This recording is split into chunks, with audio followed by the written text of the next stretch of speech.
I want you to picture a scenario that is probably very familiar to you. It is Sunday afternoon. You have just cooked a lovely meal for yourself, or perhaps for your family. You made a big pot of white rice to go with a stir-fry, or maybe some chicken and gravy. It was delicious. But, as always, you made too much. We are a generation that does not believe in wasting food. We grew up with the phrase, "waste not, want not," ringing in our ears.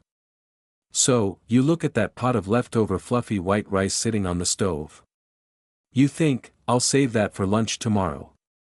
It will make a great fried rice." You put the lid on the pot, and you leave it there on the back burner to cool down. Maybe you leave it there for 2 or 3 hours while you clean the kitchen, watch the news, or chat with your family. Finally, once it is room temperature, you scoop it into a plastic container and put it in the fridge. The next day, you take it out, zap it in the microwave until it is steaming hot, and you eat it. You think you are being thrifty.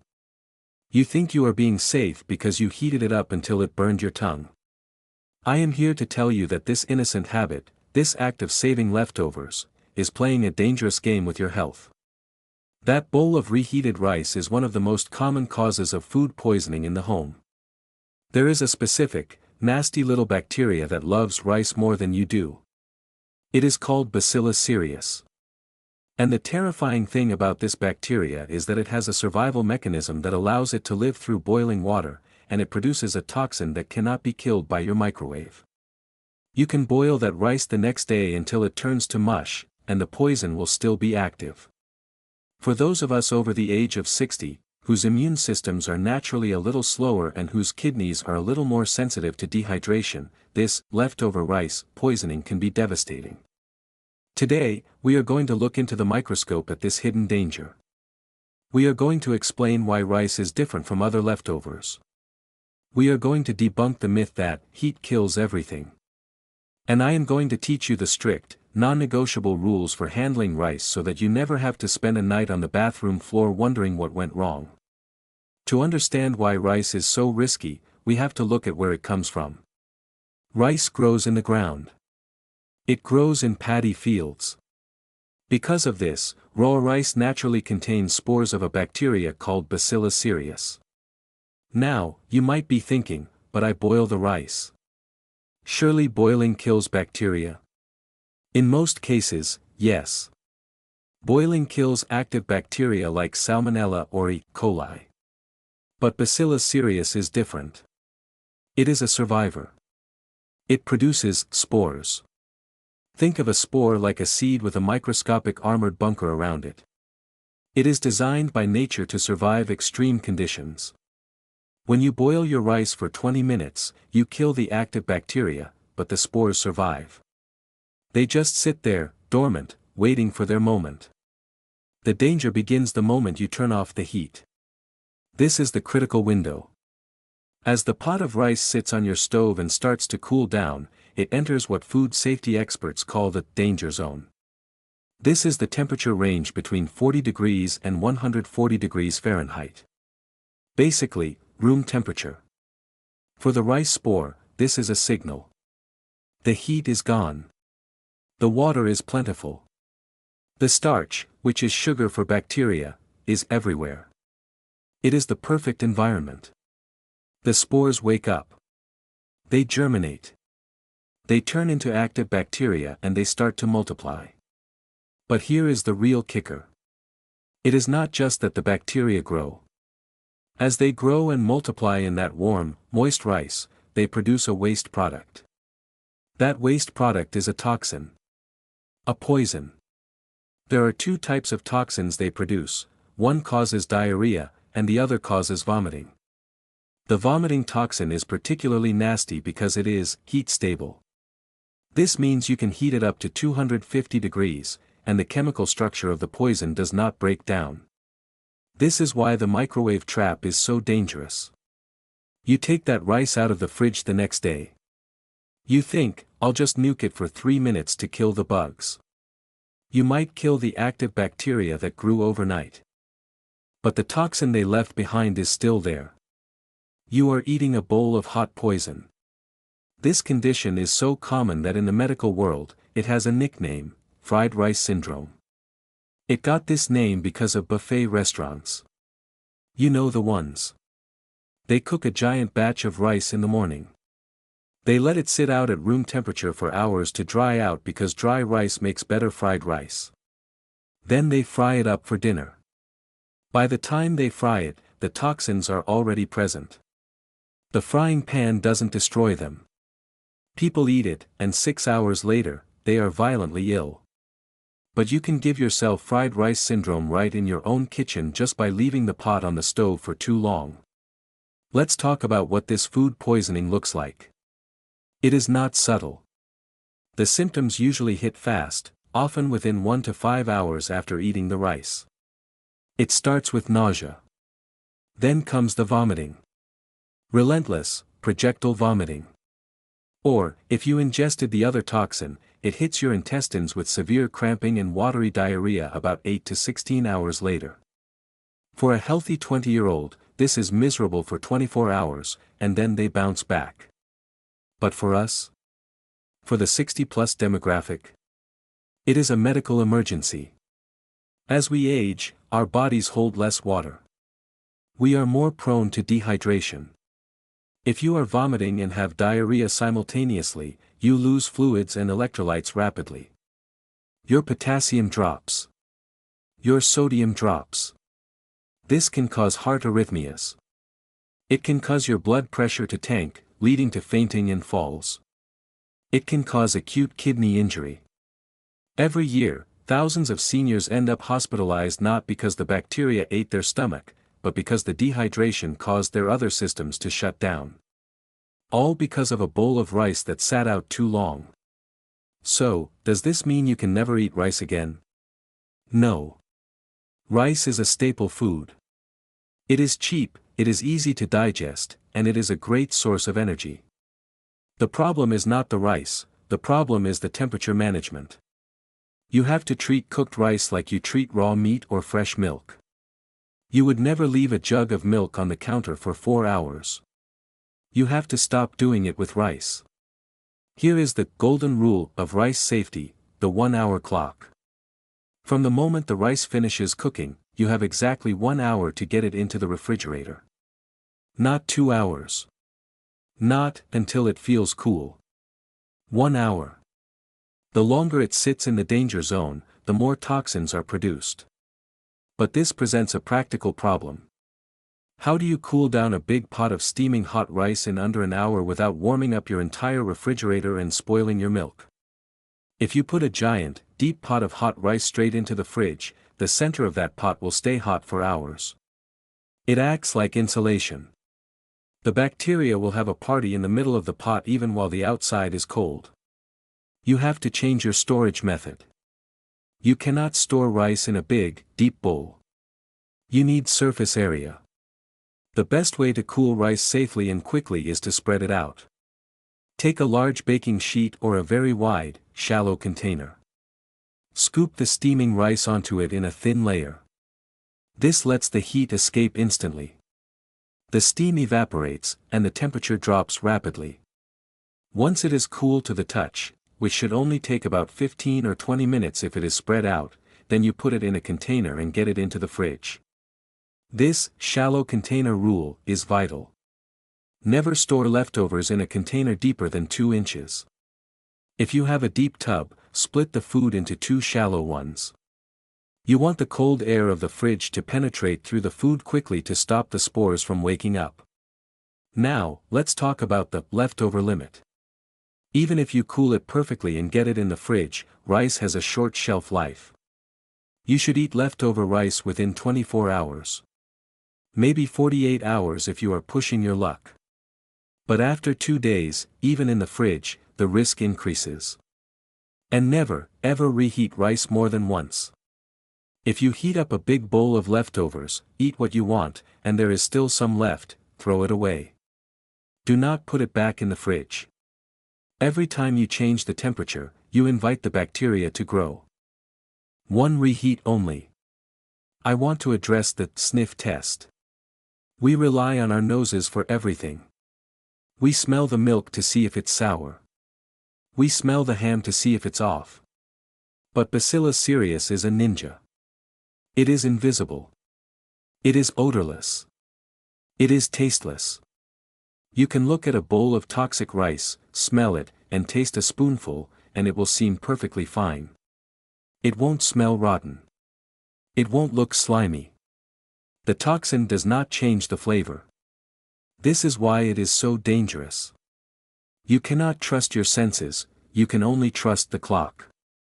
If you can't remember how long the rice sat out on the counter yesterday, throw it away. If you don't know if it's been in the fridge for 3 days or 4, throw it away. The cost of a cup of rice is about 10 cents. The cost of a trip to the emergency room is thousands of dollars. Do the math. It is not worth the risk. There is another alternative that works beautifully for seniors who cook for 1 or 2, the freezer. Freezing stops the clock completely. It doesn't kill the bacteria, but it puts them in suspended animation.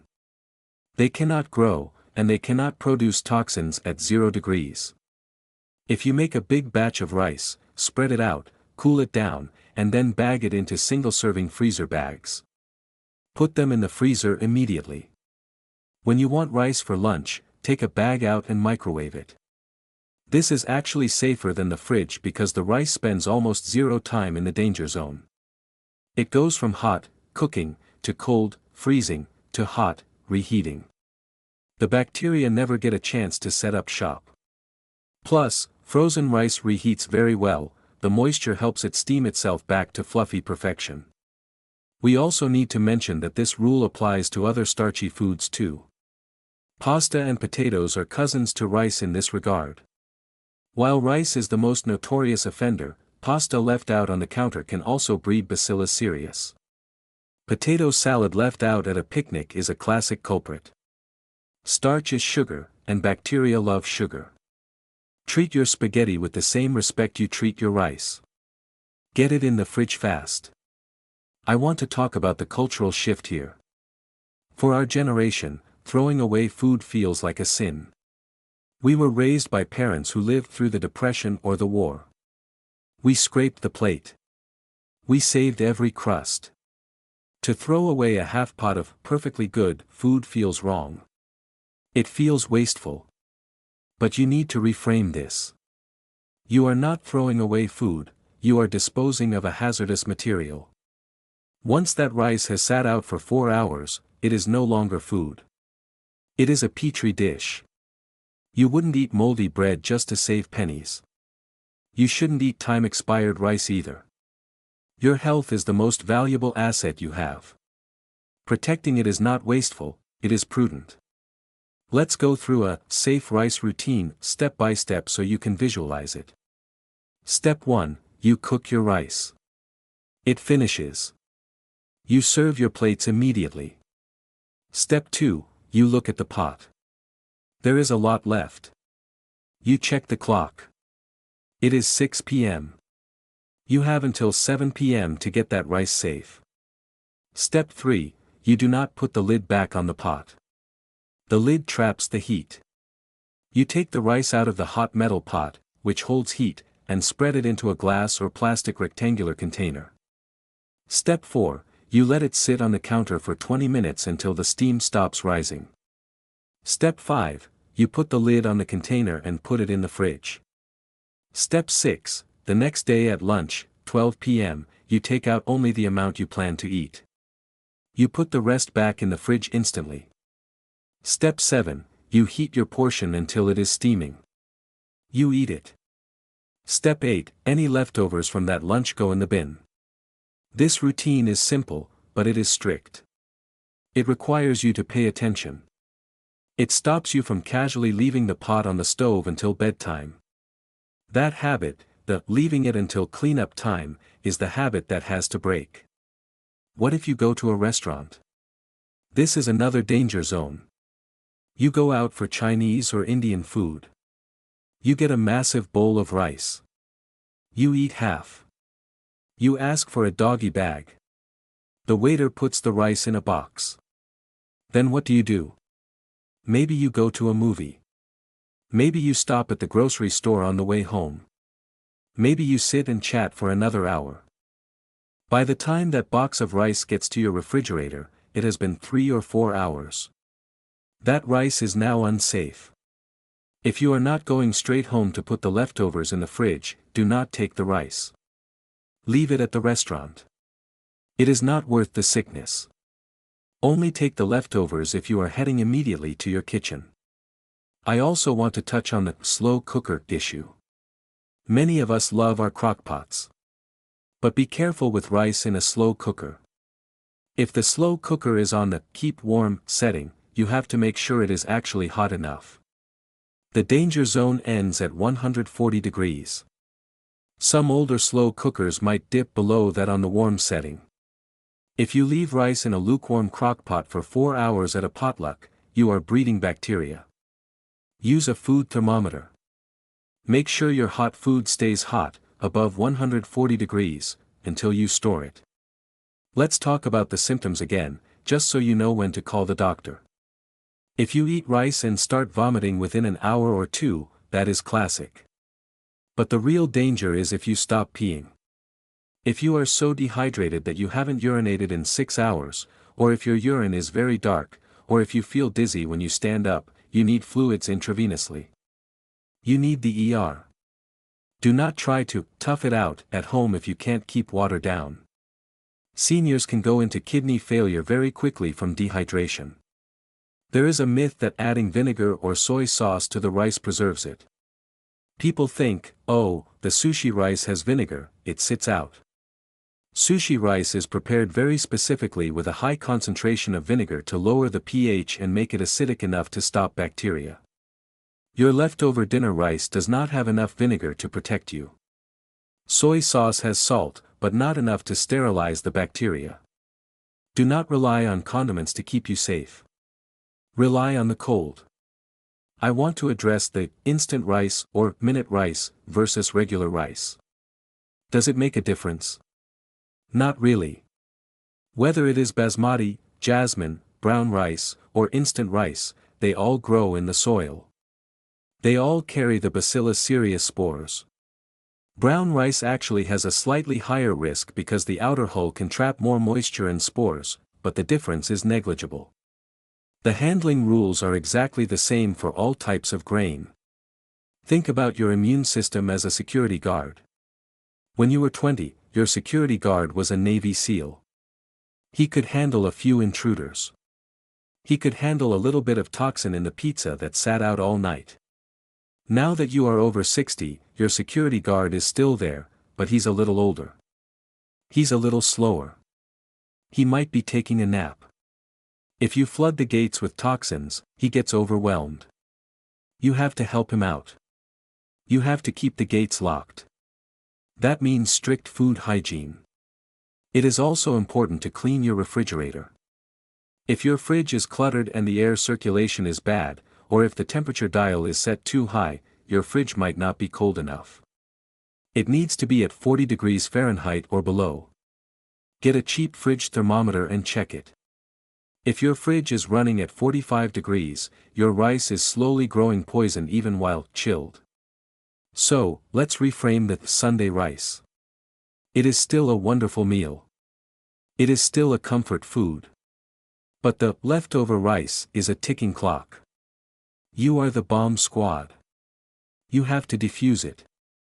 If you are ever in doubt, if you look at a container of rice and you can't remember when you made it, or if it feels a little slimy, or if it just gives you a bad feeling, listen to that instinct. When in doubt, throw it out. That is the mantra of a long, healthy life. We often worry about chemicals in our food, about pesticides, about GMOs. But the most immediate threat is usually basic biology happening right on our countertops. It is the invisible life that wants to eat our lunch before we do. Start practicing the shallow container method today. Go to your cupboard and find a wide, flat Tupperware or glass dish. Designate it as your cooling tray. Tell your family, this is how we do it now. You might get some eye rolls. Oh grandma, you worry too much. But when they don't get sick, and when you stay healthy and energetic, You will know you are right. Cooking is an act of love. Keeping that food safe is the second part of that love. Don't let a microscopic spore ruin your meal or your health. Respect the rice. Respect the temperature. And enjoy your food safely. Thank you for listening. This information is simple, but it is the kind of practical wisdom that keeps us out of the hospital. Share it with your friends. You might save someone from a very miserable weekend. Stay safe, stay cool, and eat well.